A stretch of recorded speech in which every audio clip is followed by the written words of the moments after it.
Thanks very much. Good morning, everybody. Today we're going to be talking about Amazon Elasticsearch service. We're going to do a little bit of a deep dive into the service and into Elasticsearch itself. And we're going to approach this from the perspective of a small company, if you will, or it's the scenario that you can imagine where a small video company wants to provide search over some movies. They want to be able to sell those movies to their customers, and at the same time, they really want to be able to make sure that their application is working and everything is up and running. They hear about Elasticsearch and they think, oh, Elasticsearch is pretty cool, I hear. You know, Elasticsearch is a tremendously popular piece of software. It has been out for about 8 years now, and we're looking at the TechCrunch survey here of popular open source software. You can see that Elasticsearch is sitting at number 7, and there are a number of reasons for that. First of all, it's open source software, so it's out there for you to download and use. There's fast time to value. Elasticsearch itself, pretty easy to get started with, easy to get data into it. You can do some really cool visualizations and analysis with it. You can search your data. So it's fast time to value, and it's really, you know, gives you an easy start on this problem. And our mythical company also appreciates the ability to search their application data and monitor their infrastructure. So with Elasticsearch, again, you can both provide your application search and also monitor it as well. And we're going to go into depth on both of these pieces of the equation. We're going to look at application search itself, as well as how to set up for and monitor your infrastructure. Now, our mythical company gets going with Elasticsearch. They find everything's working really great. In fact, their business is growing really quickly, and they come to a scale or an inflection point, and they find out you know, where Elasticsearch is easy to get started. Sometimes, as you scale up, it can be difficult to operate the infrastructure you need and monitor it and make sure it's secure. And so, you know, we also heard this story from many customers, and we have offered Amazon Elasticsearch service as a way for you to deploy and use Elasticsearch in the AWS cloud with ease of operation, making it easy to deploy, manage, and scale that Elasticsearch cluster. We also have integration with open source so that you can easily have the same experience with Amazon Elasticsearch service as you do with running Elasticsearch yourself. Some of the other things that we provide, number one, again, we support that open source experience. So both in terms of the Elasticsearch APIs that you'll be calling, as well as some of the tools that you have around Elasticsearch, like tools like Kibana or Logstash. Those all work with the service out of the box. It's easy to use, so we make it very simple for you to get Elasticsearch clusters deployed in the cloud. It's a process of going through the console, the SDKs, the CLI, any of those methods, CloudFormation, you specify some of the parameters that you want in your cluster in terms of the instances, and we go off and deploy that hardware for you and own and operate it. The solution is a scalable service, very scalable. So if you decide that you want to have more instances to run on, or you decide that you'd like to change your instance types or change out the storage, we make it easy again with a simple API call or console interaction to scale and right-size your cluster. We provide security options. We'll go into depth on those, but we do make it easy to secure your data within your Elasticsearch cluster. Also, we have high availability features that make it easy for you to deploy across multiple availability zones within AWS. And then finally, we have a number of integrations with other AWS services that provide you, number one, easy ingest of data, and number two, easy monitoring and alerting on your Elasticsearch cluster itself. When you use the service, you deploy what we call an Elasticsearch service domain. A domain wraps hardware and software needed to run an Elasticsearch cluster. You deploy that domain again through the console, SDK, CLI, or CloudFormation. We spin up a set of instances for you. Elasticsearch instances within the service come in two flavors. There are data nodes and master nodes. Data nodes hold data and respond to updates and queries. Master nodes are orchestrators of the cluster. We'll have more detail about that too.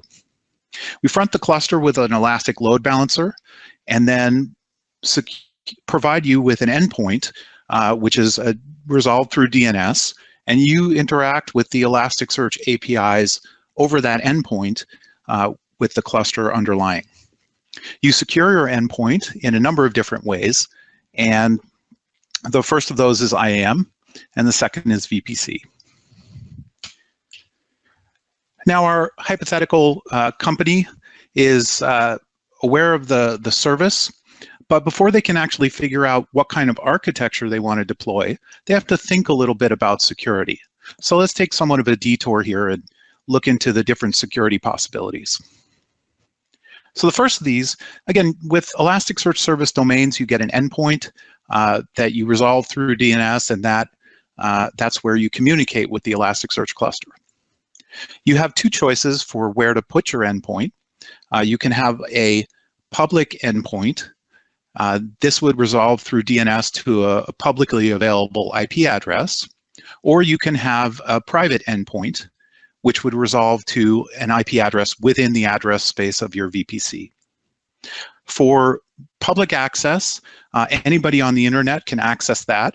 We see that as being useful in cases like a mobile kind of application where you want everybody in the world to be able to communicate with your cluster, whereas VPC we see as being a higher security option where traffic to your cluster is limited strictly to known traffic within your VPC.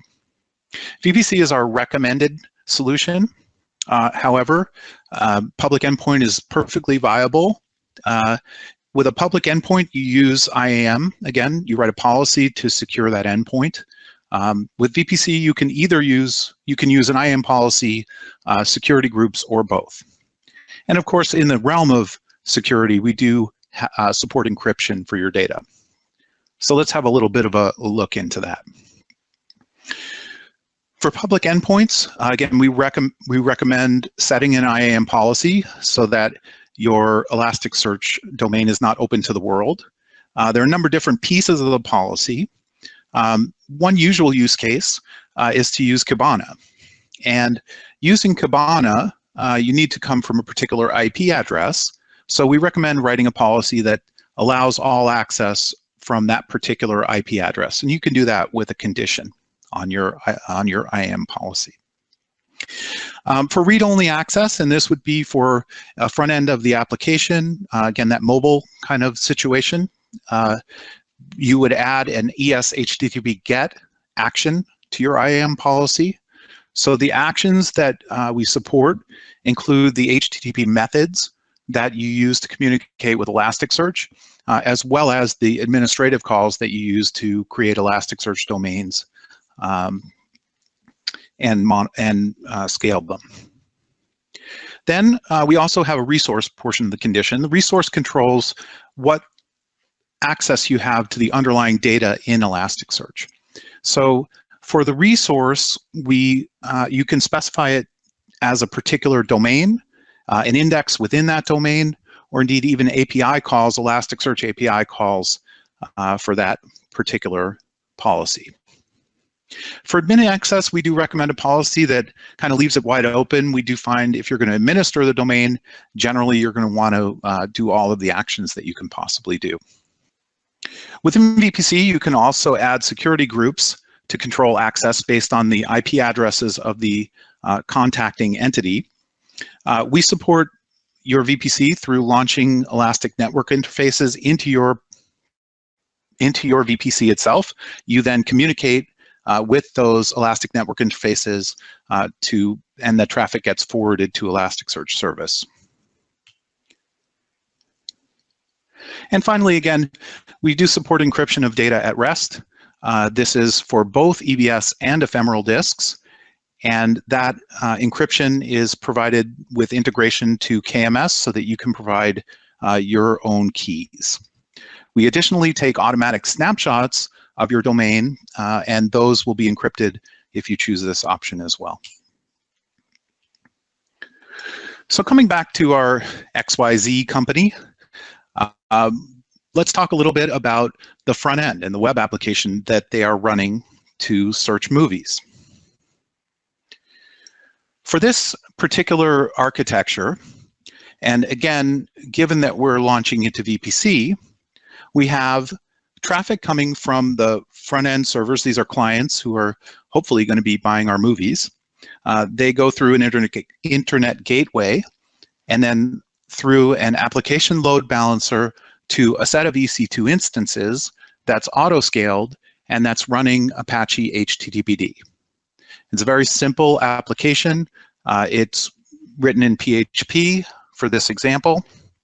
And that application takes a couple of search keywords from a customer.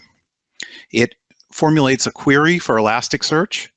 It sends that query to the Elastic Network interface, and that gets forwarded to Elasticsearch, which replies with the search results. The PHP then formats those search results and puts the page up for the customer to see. When we deal with the search engine, the core concept is the search document. A search document is the entity that you put into a search engine, and it's the entity that you retrieve when you run a search request. Documents, and this is an example of a particular movie, comprise a set of information about the underlying entity. So in this case, if we're looking at Iron Man, we have a lot of different fields in here, and the document itself is somewhat structured, right? So we do have one thing, which is the Iron Man movie, and then within that, we have a number of different fields that we'd like to search in. Things like the title and the actors, the directors, a rating is often useful. When you use Elasticsearch, Elasticsearch itself provides you search at a fielded level. So you start off with this single entity that you want to retrieve, and then you have to cut it up into a set of fields that comprise individual pieces or values that you want to look at. When you format that data to send it to Elasticsearch, you send it to Elasticsearch as structured JSON. So I have my fields that I've identified in my original document. I format those with field names and then values for those fields. And you can see here we have a title and a plot, the year the movie was released. We have some actors, and notice that we can have multiple value fields, so we have more than one actor here. Each of those actors then is available itself for query or for retrieval. We have directors, rating, genres, etc. Elasticsearch also does support a nested JSON structure natively. So if you have any hierarchy in the objects that you're sending in, you can encode that in the JSON. Then underneath the covers, at a field level, Elasticsearch creates an index. So if we picture our document as a set of fields with names and values, then for each field, Elasticsearch analyzes the value and then creates an index for that field. The index contains every single value that has been in that field for all of the documents that have come through. Right, so for example, the field index here, if this were the actor field, one of the entries here would be Mark Hamill. Now, it's actually a little bit more complicated than that because Elasticsearch works with both full string matching as well as language analyzed string matching. So for something like a plot, Elasticsearch would, and I would have to specify this as a field type, Elasticsearch would go into that big string, cut it up into individual words. Those would be called terms, and then the individual terms would be stored in the index. So if I send a query that included the word Luke, because Luke Skywalker is the start of the plot, if I send a query with the word Luke, Luke could then match to the plot field of Star Wars. The indices themselves then are a list of terms, and then each of those terms points at a posting list.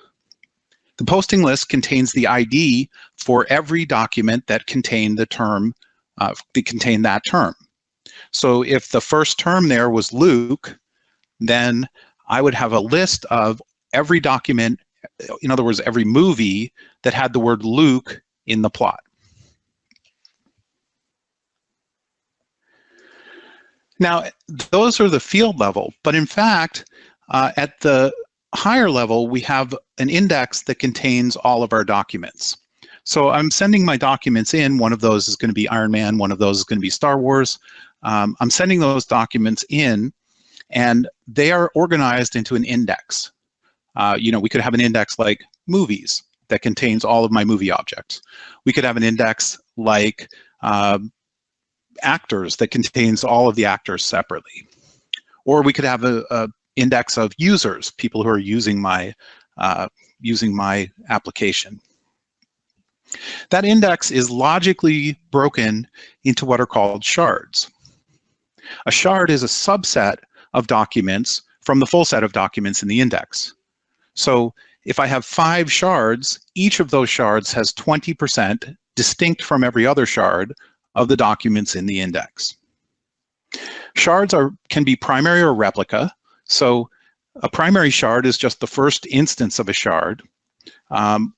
Once I set my primary shard count, that's fixed for that index for all of time. I can't change that except asterisk in later versions of Elasticsearch, but we won't get into that. I can also have replica shards. A replica is just a copy of the primary.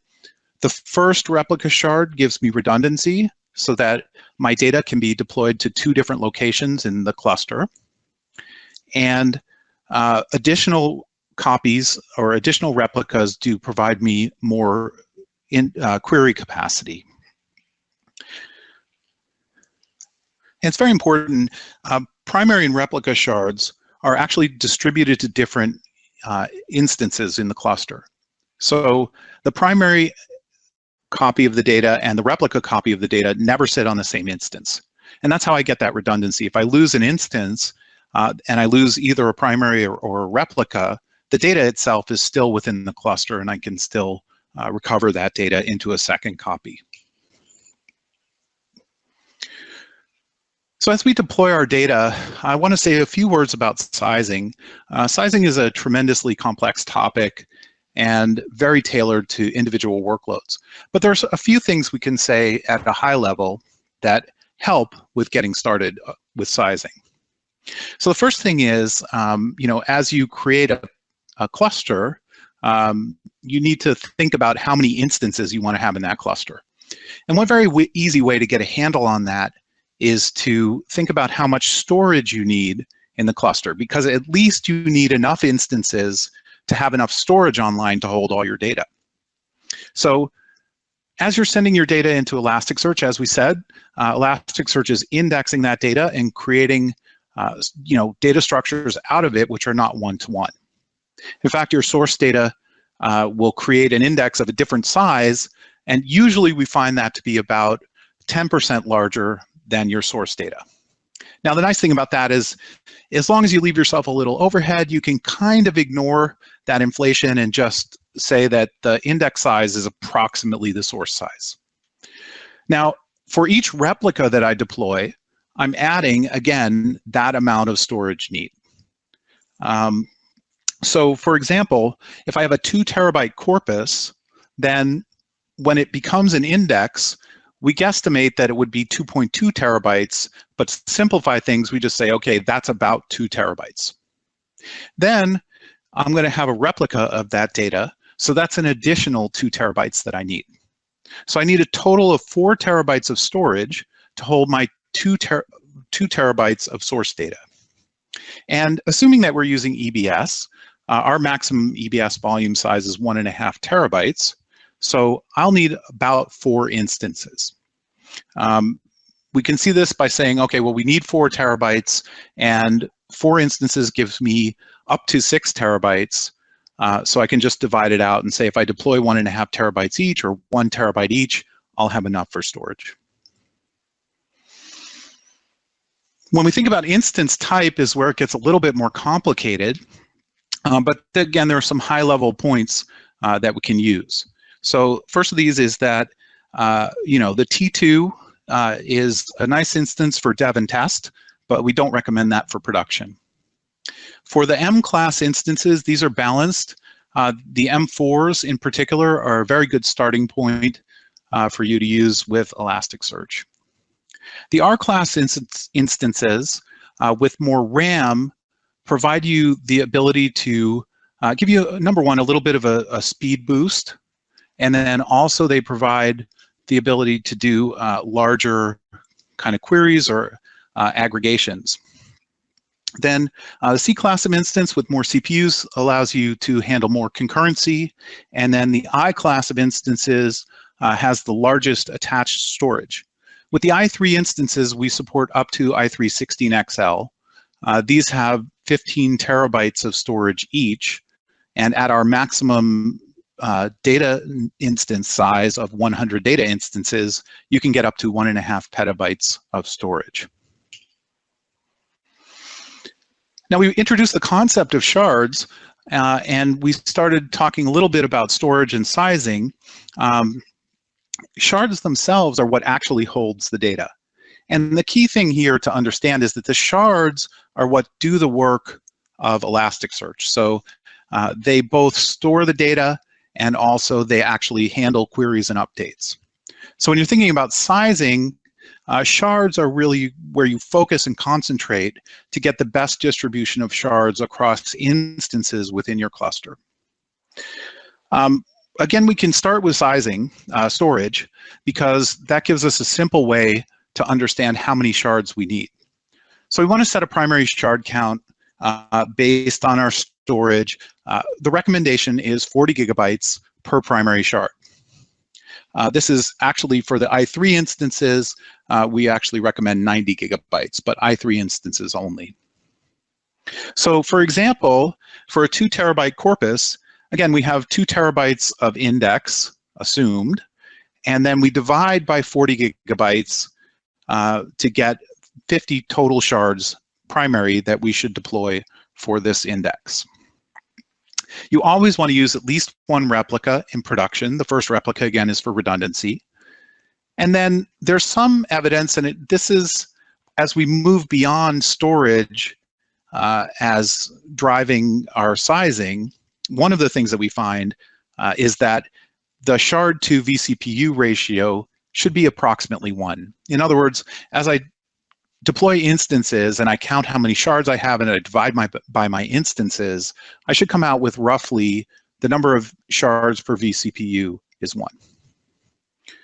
And then another thing is you want to make sure that you can evenly divide the shards across the instances in your cluster.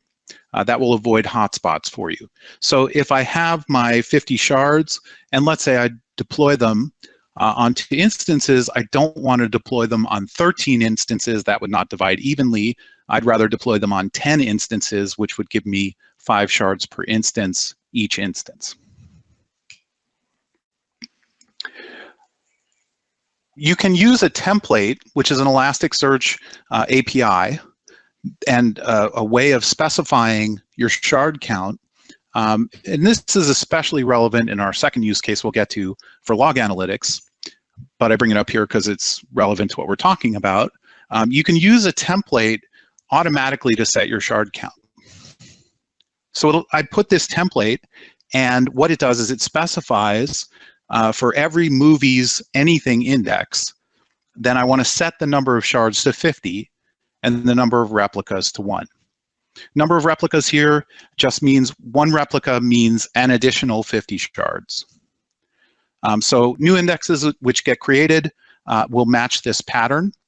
You use this before you create your index with your data in it, and then as you're creating your index with your data in it, it will inherit these settings. You can also put mapping information in there. Mapping is the schema. Just a very high-level taste of the query API. Like the data API, the indexing API, the query API is JSON. And in this case, we have a pretty simple query. We just send query. It's a match query, so it's matching across words. And we're matching the words iron and man in the title. Now, the default operator here is an or, so you can see it's iron or man. And you can see Iron Giant, Iron Lady clearly don't have both iron and man in the title, but what they do have is a lower score because they receive only the match for iron. So with Elasticsearch, when we send queries, Elasticsearch has an inherent notion of scoring, and you'll always get a scored, sorted result set unless you choose a query that doesn't do that. And the key way that Elasticsearch works, how it handles queries, is if we think back to the field level indexes, and I send a query like iron and man, and let's say I match it against the title and the plot, right? So what Elasticsearch does is it goes with each of those terms to the field indexes for each of the fields I'm querying. If I'm querying title, it goes and it looks up iron in the title field and man in the title field. If I'm querying title and plot, it looks up iron in both title and plot field indexes and man in both title and plot indexes. It then gets the posting lists for all of those terms. Again, the posting lists just represent all of the documents that have those terms in them. So essentially, I have sets of document IDs corresponding to where the words in the query are in the documents in the index. I can then apply set arithmetic to generate the set of matches, right? So because it's an or, it's a union, so I union all of the sets together, and then that gives me a set of all of the documents that contain iron or man in the plot or title. From that match set, I then go and compute a score for each of those documents, sort it, and return that as the result. Now, Elasticsearch also, as we'll get into, is an analytics and visual tool. So this same mechanism of lookup also supports all of the visualization and features of Kibana and Elasticsearch as well. So if we think about it, once I get a result, what I can actually do is then go back to the data in the field and do some statistics on that data. This is a log analysis example because this is mostly used in log analysis, but what I have here is a search that yields a set of results, and I want a histogram of the different HTTP verbs that were in my Apache weblog. I do that, I go look at the field data for the verb for each of my results, and that gives me the set in the second column there. I can then pick out how many buckets, how many different values I have and create buckets for each of those. And then I can count how many times those occur. So get occurs 5 times, post occurs 2 times, and put occurs 1 time. This mechanism is what supports, again, all of the analytics and visualization capabilities of Elasticsearch. So let's talk quickly, one little case study for a text search use case. This is a company called MirrorWeb. They are a partner of AWS, and they were providing search across the UK government and UK Parliament web archives. They had a large set of data. It was like 120 terabytes, and they needed to get that data indexed into Elasticsearch. Now, in the past, people had done this with Hadoop and had managed to run at something like 10 million documents, 14 million documents per hour. MirrorWeb did a really great job of using AWS Spot instances to deploy a very large fleet of EC2 instances that were chewing through the data at a tremendous rate. They started out with a very large Elasticsearch service cluster so that they were able to send data in very quickly. And then once they were done, they used the scalability of the Elasticsearch service to rescale their cluster down to a much smaller cluster size and a much less costly cluster size for the ongoing running of that cluster. There is a talk from this year's reInvent, last year's reInvent actually. I have a link to that talk in the bottom there. MirrorWeb goes into much more detail about their use case. Very interesting talk.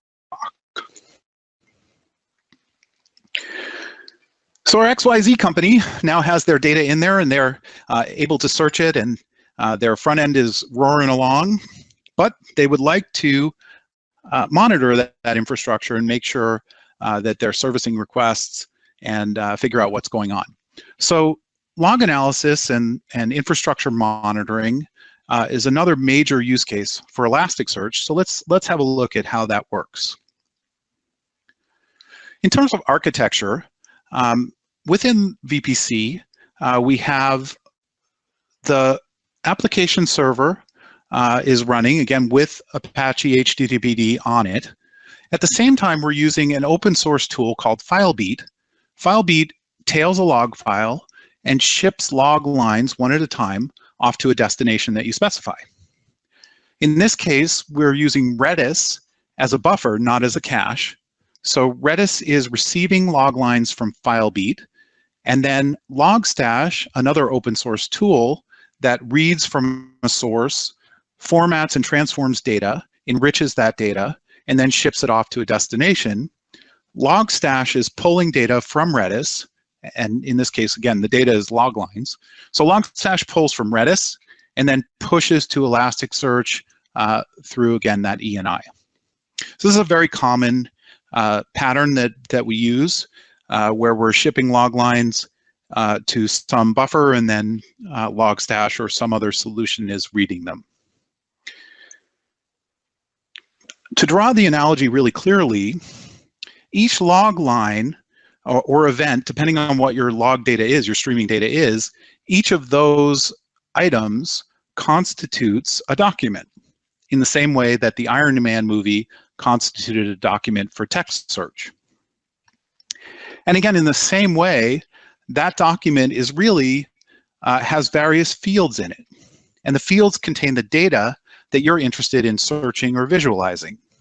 So you can see here we've broken up this one log line into a set of different fields, including the HTTP verb, the request path, the response code, the size of the request, the requesting IP address.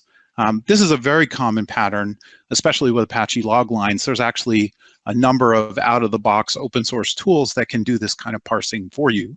But the key point is that just like you break up your search document for the movies into fields, you break up your log line into fields. When you ingest data into Elasticsearch, you're going to go through a kind of common pipeline to complete that ingestion. And we see a number of different steps in that pipeline. First of those is we have some data sources, and we want to get the data off those sources. So we need some collection technology that's going to tail those log lines, pull that data off in some way. Then Elasticsearch, as we said, works with structured JSON. So a log line is really just a string. Something has to transform that string into structured JSON so that it can be delivered to Elasticsearch. Another step is we need to buffer that data. You can call Elasticsearch and send one document at a time, but we don't recommend that. That actually will overwhelm your cluster. So instead, you want to buffer those search documents and then send them in batches through the bulk API. Again, a number of technologies can do that for you. And then finally, you need to deliver the log lines to Elasticsearch. To give you a feel for the depth and breadth of the possibilities on how to build this ingest pipeline, here are some examples. This is not exhaustive. Some things to call out. First of all, both Kinesis and CloudWatch logs provide you with an end-to-end solution that does all of this work. So within AWS, this is one of our sort of integrations that makes it easier to get data into Elasticsearch service. Beyond that, we have a number of different technologies that allow you to do these different operations, some of them open source, some of them AWS centric. One I'll call out in particular is Lambda. So with Lambda, you can connect and receive streaming data from sources like S3 or DynamoDB streams or Kinesis. Again, you're able in there to transform that data and deliver it off to Elasticsearch. This is a pattern that is great for a dynamic situation. So either for log analysis where you're constantly receiving new data, or for the search use case where you want updates to come and flow to your Elasticsearch service domain. In contrast to what you do with a search use case, for a log analytics use case, you want to split your data into indexes that start with a pattern. And the usual ratio, usually you want to create a new index on a daily basis. So in this case, we have a pattern like logs _, and then we have a time-stamped index for each day. Depending on your volume, as I said, you'll most likely want to do this at a daily pace. If you have a very high volume of logs in the multiple terabytes a day, you'll want to do this maybe at the hourly pace. If you have very little data, in the tens of megabytes or tens of gigabytes a day, then perhaps you'll go to a weekly or monthly rotation. Depending on your ingest technology, there are different, it may do this for you automatically. Logstash does this, Kinesis Firehose does this automatically for you. The reason we do this is it simplifies the process of lifecycle management for the data in our Elasticsearch service domain. For the most part with log analysis, I'm really only interested in potentially the last 15 minutes are very important. Today's data is pretty important. 3 days ago's data is still important, but as we get older and older, specifically for logs, that data begins to lose its value. So we want to be able to age that out easily. And the way to do that in Elasticsearch is to delete off the oldest index, potentially archiving it first, at the end of each day. So I'm retaining here, I believe, 9 days of logs, usually 14 days or 7 days are usual numbers. But at the end of that each day, then I would delete my oldest index. That's the best way to do that lifecycle management. All right, let's have a quick look at the analysis portion of Elasticsearch, and we'll do that through Kibana. In this case, we're going to have Kibana talking to a proxy or a bastion within the public subnet of our VPC. That bastion will forward the traffic to Elasticsearch service through the ENI, and then provide those results back for visualization in Kibana. So I'm going to switch over to my demo screen. What I have here, I have Kibana up and running. Sorry, let's start with our search application. What I have here is our search application up and running. You can see I have some movie titles. I can search for something like Star Wars, and I'll get a list of results. This is a very common kind of UI. We've all seen it before. I can search for a bunch of things. I can search for Iron Man, and I'll find that. Iron Man 2, Iron Man, et cetera, et cetera, et cetera. Now you'll notice on the left, I've done a little bit of work here to bring forth what we call facets. These are exactly the kinds of things that we were looking at in the histogramming or the analysis that Elasticsearch does. Essentially, Elasticsearch looks at all of the search results, then counts the values in the directors field, in this case, the related actors, genres, etc. If this were a real UI, you would be able to click on each of those to filter down your search. Let's have a quick look at the code that runs that. So again, here's the PHP code. I'm using the Elasticsearch client from Elastic. I have a little function here which formats each of the search results. Nothing particularly interesting in that. I have my query here, which I'll come back to in a second. And really, to be able to talk to Elasticsearch, I simply have the host, the client, and then I search. The search itself, you can see here, we have a simple query string that's taking the keywords from the request. We're searching against the title, the plot, the actors, and the directors field. We're using and instead of or as our default operator. That means if I type Iron Man, I have to match Iron and Man. And then I'm aggregating for the genres, actors, directors, and related actors. That's really the whole PHP script. Again, this is all formatting up here. And below, we have the main body with the form in it right here. I just have my keyword field, which I pass back to the same web page. So very simple front end. This could be built out, of course, to many different levels. Now, when I make those searches, again, I have FileBeat running on my HTTP servers. So if I go over to Kibana, so you can see I have this is my main Kibana dashboard. And I'm looking at all of the output from Logstash. Kibana gives me an overview where I can look into individual search results or individual, log lines within Kibana. And it shows me all of my fields here and their values, like the bytes that were sent, the client IP, the message itself. Now, I have a lot of monitoring going on. So it's a little bit hard to find those two searches that I just did. But let's do this. Let's go ahead and search up here for request is star and request is wars. And I can find the request that I made. You can see here, here's my get, keyword Star Wars, etc. So this particular page also has some nice features that let you dig into your data. If I clear out this search, I wanted to show you what I can do here. Let's say I wanted to look at a more tabular version of this. So I can go look at my fields here and I can say, okay, well, let's look at the IP address of the client. So I can add that in tabular form. So I have my client IP here. And these are all the requests and what are the client IPs that made them. I could also add to this the response. And in this case, it's all 200. However, if I want to find errors, a really simple thing I can do is I can click the little minus here in the search,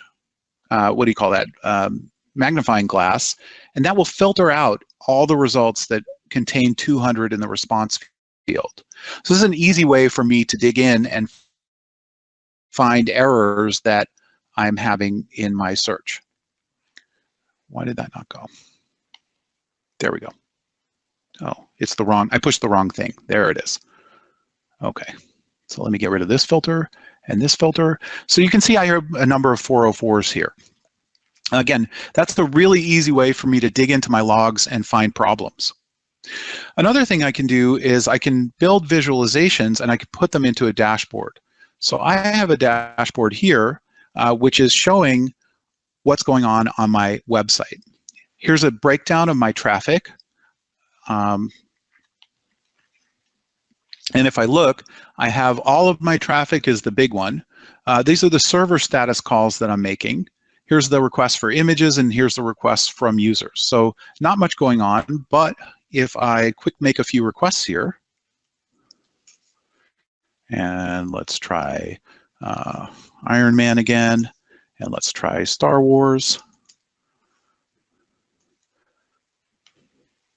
And let's see, we should see those pop up. So we can see here I have now some user queries came in. I have some requests for the images to serve the images that showed up. Other things I can look at some overall metrics, things like how many requests I've taken, how many clients, how many bytes I've delivered. Here's a pie chart that's showing me what are the requests I'm looking at. So slash, and here's also index.php. So these are the search ones. Here is, again, a number of different request paths that I can look at. I have a tag cloud here to show what my customers are searching for, and I have response codes here that let me monitor what's going on my site. So the green here is the 200 responses, and then I have some other ones like the 404s.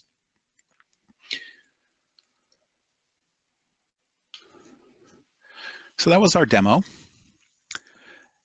And I'll bring up one other customer that uses Elasticsearch for log analysis. This is Expedia. Expedia had many different groups across the company who were doing this kind of log analysis. And they needed some kind of centralized logging infrastructure that they could rely on. But they had a small group. They really didn't have a lot of people that they could dedicate to managing this infrastructure. So they started streaming all their different log sources to Amazon Elasticsearch service, CloudTrail, Docker, application logs, startup logs, and they created a centralized service that let them, from one location, dig into all of these different applications and also allowed their developers individually to dig into their own application's performance. They used Kibana to be able to visualize, just as we did, and then they were able to really find issues and troubleshoot them in real time. I gave you one example of that with the Kibana panel filtering out the 200 responses. They integrated with IAM for security, and as they're growing, they're able to feel confident that they can scale out to support their workload. So just a couple of loose ends that I wanted to mention. One of the service features, we allow you to deploy dedicated masters. Dedicated masters, well, master instances, and every cluster has a master, orchestrate the cluster. So they keep track of the instances that are in the cluster, the indexes, the shards, the schema for all of them. That master function resides on a data node. And the problem with that is if your data node becomes overloaded, then your master function can go away and your cluster can start to disintegrate. So you can deploy within Elasticsearch, and within the service, we support deploying dedicated master instances. When you do that, the master function can only be run on some of the dedicated master instances that you've deployed. So we do recommend this in production. You should use 3 because the master instance is selected based on the eligible instances, and you want to have an odd number of eligible instances so they can't split in an even way that lets them create more than one cluster. The master nodes do much less than the data nodes, so they don't have to be as large. This is our recommendations in terms of master node sizing. If you have less than 10 data nodes, then probably an M3 medium or one of the M4 large. The smaller instances are fine for that. As you scale out the number of data instances, then you begin to scale out the masters to larges, extra larges, 2 extra larges.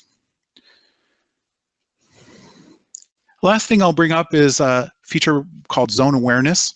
This is a higher availability feature. So what we do with zone awareness, you click the checkbox and we split the instances in your Elasticsearch cluster into 2 different availability zones. We make sure that the primary and the replica shards are in different zones. So in this way, you have 100% data redundancy across 2 zones. And finally, we expose a number of different CloudWatch metrics. Some of the important ones to monitor and alert on are given in this table. So the first of these is cluster status. If your cluster turns red, that means that potentially some data loss has happened. Maybe you lost 2 instances and a primary and a replica went away. We also block writes to the cluster when the disks become full. So that's one that you'll want to monitor. We expose the CPU, the JVM, and the storage as sort of the core metrics around Elasticsearch. With the CPU and the JVM memory pressure, you want to keep those less than 80%.